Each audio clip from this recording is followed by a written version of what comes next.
Hi everyone, my name is Merav from Cato Networks. I'm VP Corporate and Field Marketing. We're now calling it Regional Marketing actually. And okay, so we'll talk about taking your official company objectives and turning them into marketing programs. This is something that I think is very relevant this time of year as you're planning the year forward.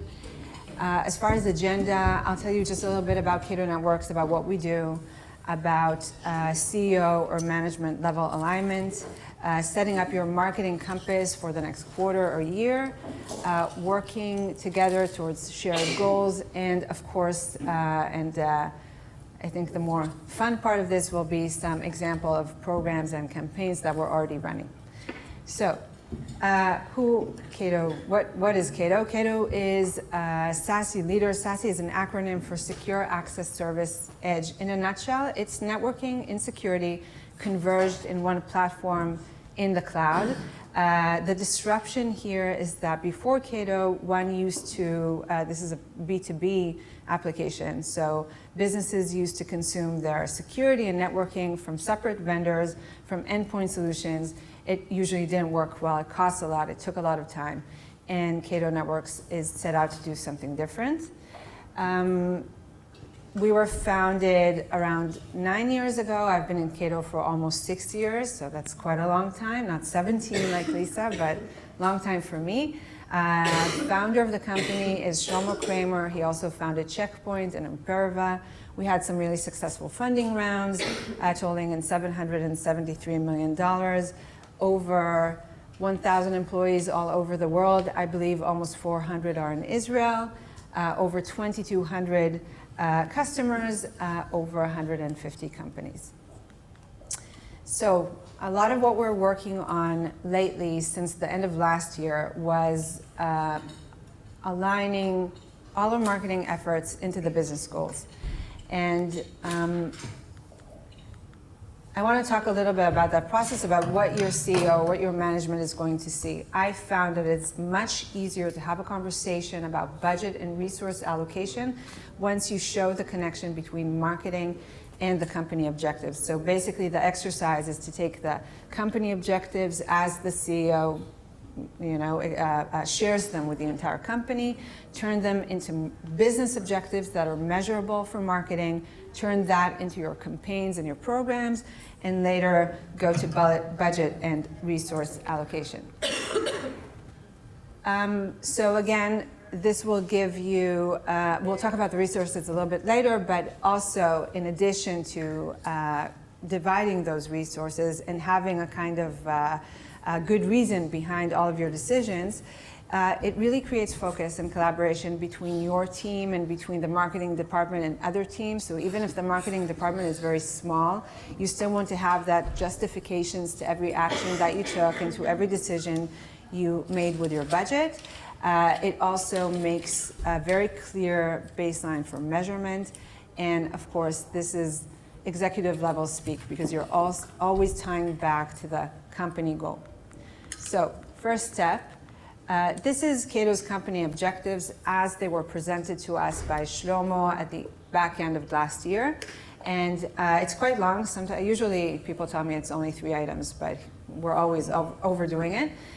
This is almost word for word what he shared with us. I just took away part of the numbers. And as you can see, some items here are completely not relevant to marketing. For example, number 2, deliver the most advanced security cloud, which is great. Not something that marketing can help with so much. So marked in yellow are the items that we decided that marketing can impact, and we can say, okay, Shlomo, we did our homework. We took the goals and purposes that you defined for us, and we're calibrating marketing around that. So we have the growth, deliver 42% ARR growth to many millions of dollars, invest in brand awareness, expand our channel leverage, which channel partners, multipliers of Cato. Okay, so these are resellers or service providers that sell Catos for us to end customers, and streamline operations for scale.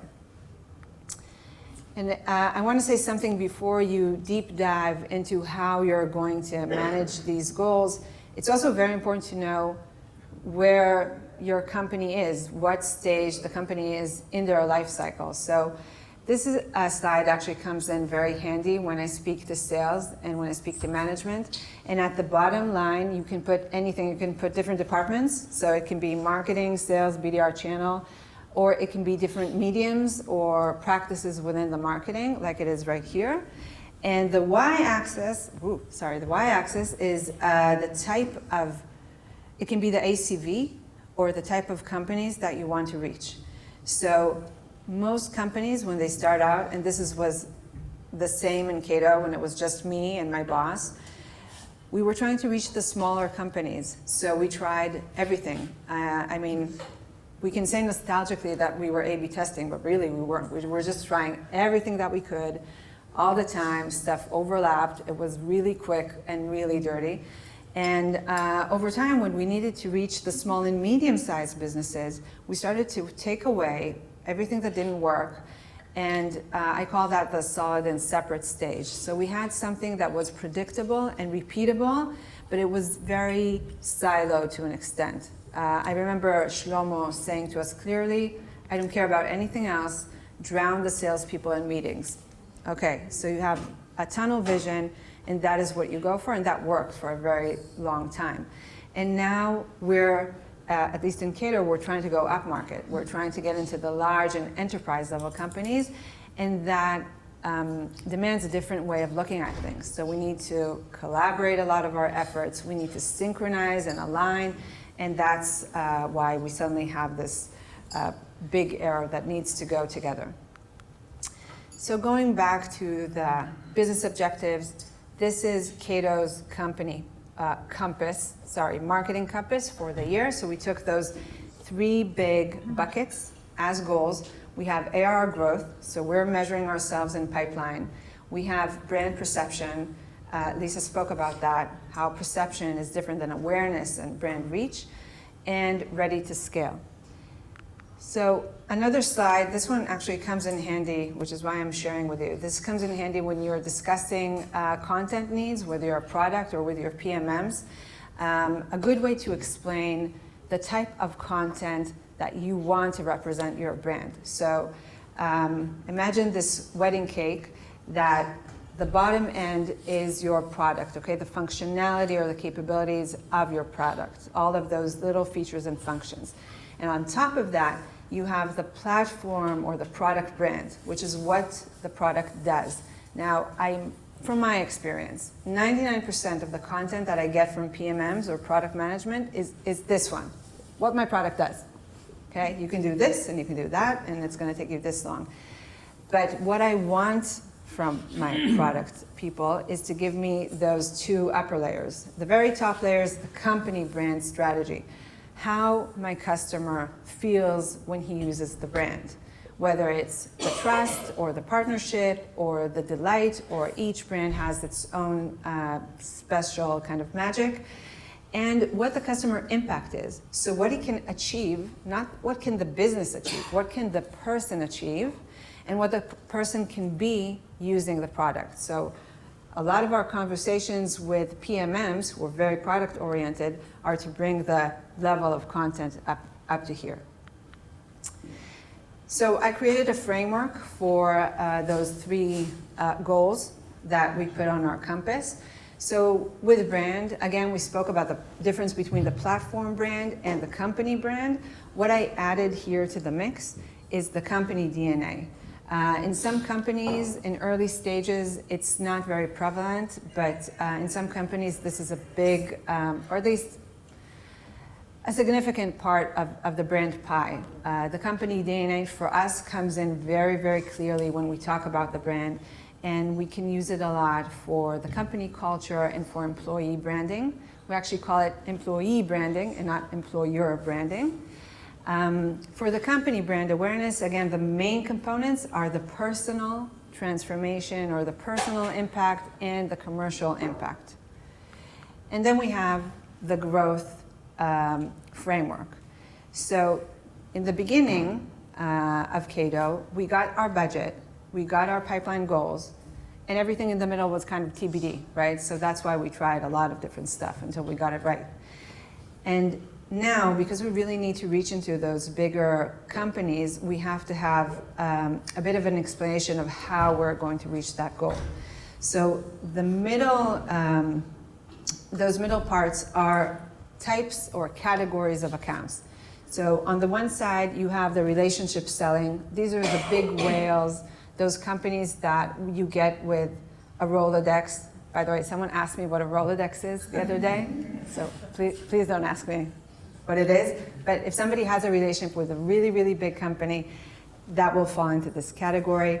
We have transactional businesses, small wins that come in pretty frictionless, small, but we don't want them to eat away on the other efforts that we're doing. And then we have our main category of accounts. So these would be the top targets or our ideal customer profile. And this is really the meat, the vegan meat in my case, in the sandwich, because if you do a simulation, at least in Cato, which I did a simulation of how much pipeline I expect each of these categories to produce, it became very, very clear that the middle part is where I need to invest most of our resources. And you know, it's really easy sometimes when you hear a whisper in the hallways of a really big account or brand or logo, you know, visited your website, and your CEO comes in and you say, no, let's all go full into this account, which is okay, they're the CEO, they make the decision, but at least you can understand the impact on what that change is going to mean to your pipeline. So when you focus on top targets and ideal customer profiles, you need to think about demand gen for bigger accounts, about channel expansion, about improving conversion in specific places, localization, regionalization, and I'm sure you guys are very familiar with this. Last framework is around scale. So scale can be anything from really fancy dashboards and BI tools to just setting some working processes, routines that you expect from the team and that support the process. So for me, I just had a conversation this week with someone and I said, look, I think it's time to do a meeting summary. After each meeting, this is a very complex issue that you're dealing with. Everybody understands something different from the meeting. Let's do a short, concise meeting summary so everybody's on the same page and they can chip in if we misunderstood. So sometimes it's going back to basics, but I think it's really important. So how are we going to deal with all these three frameworks? What we did in Cato, we set up forums. So a forum is a group of people, most of them are from marketing, but we did invite people from other departments, from our operations department, from sales department, from channel department to join in. It's very important that it'll be something that's open for everyone. It's not a tiger team, it's not a commando unit. Everybody who wants to join can join. And it gives us a lot more focus and collaboration around each topic. So I'll go through these quickly, but we did define the objective for each one of the forums. For the brand, for example, concentrate on strengthening and evolving the brand identity. It will involve creative storytelling, enhancing brand awareness, and building a deeper connection with our audience. For the growth, drive our growth trajectory, of course, by exploring new channels, refining our customer acquisition tactics, and leveraging data-driven insights. And for scale, address challenges like resource allocation, process optimization. We use a lot of BI, so it's here, and maintaining quality outcomes while expanding our reach. Two important I guess, tips or guidelines that I like to give them, or them and myself actually, before every discussion, and I actually use this for my own priorities as well, is to always think about what you're going to stop doing, what you're going to start doing, what you're going to do less of, and what you're going to do more of. I constantly remind myself and everybody at the team that we don't have time to do everything on our table. So we really have to prioritize. And this is something that I really, it helps them edit down and focus on the things that bring the most impact. And of course, we want to be mindful. This is something that the forums are also all about containing one strategic view, maintaining that collaboration consciousness, and being one step ahead. For me, this is really a promise to myself and to my team to always be innovative, to always explore new ideas. I think that is what makes us the best professionals we can be. For example, last week we had a really interesting conversation about TikTok phenomenon, Who the F Did I Marry? 50 parts. I don't know if you were in that loop, but it's a very interesting content storytelling idea, and we try to learn from that how to do things as well. And of course, nothing here is too foo-foo or theoretical. Everything is for driving growth, expanding the customer base, and increasing market penetration.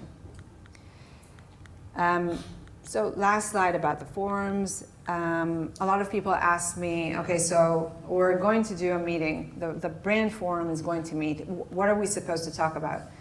And I think Lisa mentioned this as well. So one of the tasks that I thought was a really good idea to address was to put together a brief of the company brand, so you don't have endless variations when somebody pulls content or wants to share on social something about Cato. They have one place, one source of truth where they can take their short sentence, long sentence from. In growth, we talked about strength and brand reach recognition through social. How, where, should we do it all over? Should we do it just in Germany? Different questions like that. And scale. Make sure the cross-departmental processes work correctly. And in our case, we had so many dashboards and forums that everybody started looking at different metrics and different terminology, so we had to kind of go back to basics, create those 10 reports that everybody can draw from, so we know that we're all speaking about the same thing. Okay, some examples. So these are campaigns that I think correlate to everything that I said before. Because I know budget constraints are something really important. I have a $sign on every slide. $1 is like somewhere between nothing but your time or a couple $1,000, and the $4 signs is $40,000 to $50,000 for a year or for the project. And I'm happy to answer questions later. Okay, so sorting from most expensive to least expensive. Some examples of how we're using the technology. User gems. Are any of you using them, by the way? No. Okay. So user gems identify your customers that move to a different job. So the premise is that around 20% of your database will start a new position every year. So what we do is we focus on those contacts that are either already Cato customers or in advanced stages of the opportunity, meaning they already like Cato, and they move to a new company. And then when that happens, we send our BDRs an alert saying, go congratulate Joe Smith on his new job. And we also send Joe Smith an email saying, congratulations, how about we discuss Cato in your new position? And the success rate here is actually quite phenomenal.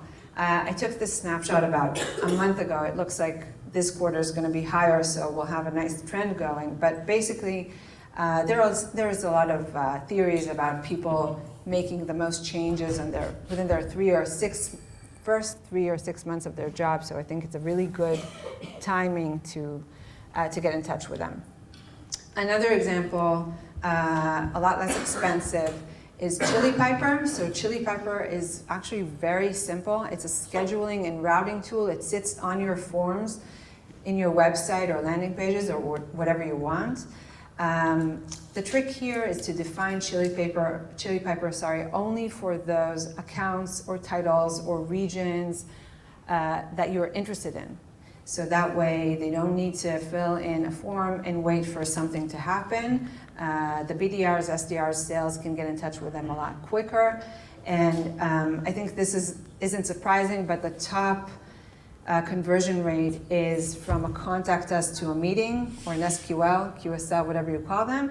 And the bottom is from a chili piper contact us to a meeting. So of course the conversion rate is much higher. These are people who are actually interested. They put some time in your diary and they're going to show up to the meeting. Another, I call this a content on the go type of situation. So this is a customer experience video. I'm purposely not calling it a customer testimonial, because when you do that, you will see that your CEO and probably a lot of other people will, they have a preconceived notions of what a testimonial is. This is not it. This is telling a story about the relationship between your company and your customers. What we did here is we had a sales kickoff in Athens in beginning of February, and we had some customers there when we had the entire sales organization there. So we took Chris, who's our customer, and Amanda, who's his sales engineer, and we asked them to sit in this very Victorian-looking room for about 20 minutes.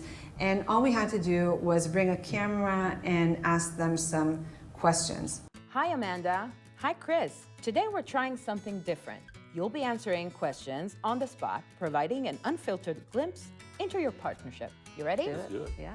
The perfect match inside Cato and Cross Company's partnership. So how would you describe your relationship? Well, I'll go first. I'll make it easy on you. You were my very first customer. My very first call was with you.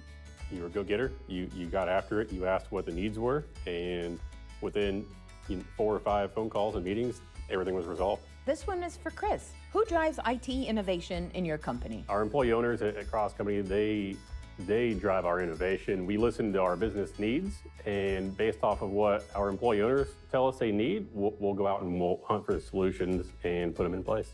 This one is for you as well. How did Amanda help you overcome challenges that Cross Company has faced? Amanda is always quick to provide new opportunities for us to test out early availability features. We love testing out anything new. We love those shiny new toys. He is always open to things that I send his way, features, products, things that I've heard internally that are coming, so that's huge. So this year, what can Cato give you, and how can Amanda assist in getting it? Keep bringing the positive attitude, the driven nature that you get things done, and we'll maintain a steady, strong relationship long term. Yeah. What's important for you this year to achieve?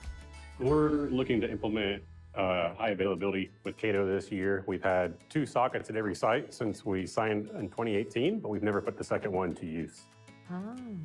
My goal is the same every year, is to learn as much as I can about the products, the features, so that I can share them with my customers.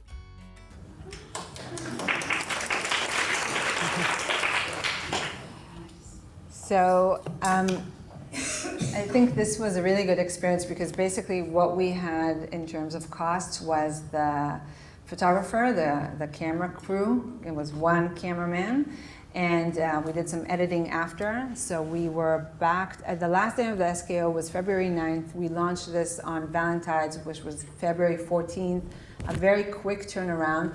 And within that period of 5 days, we got approval from the companies, we got positive feedback. This was super easy to streamline. There's no legal involved here because there's no numbers. It's just about the experience and the feeling. So I think the added value here is really how easy it is to produce. And I would say, just don't be afraid of it. It's something that you can always use. CTV. So I don't know how many of you have experience with CTV. Do you guys know what CTV is? I'll explain anyway. Okay.